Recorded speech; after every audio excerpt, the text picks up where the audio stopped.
এটা হচ্ছে আমার শখের খামার।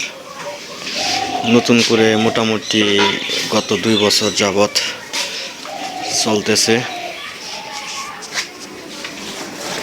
এখনো বিভিন্ন বিপদের সম্মুখীন হতে হয়।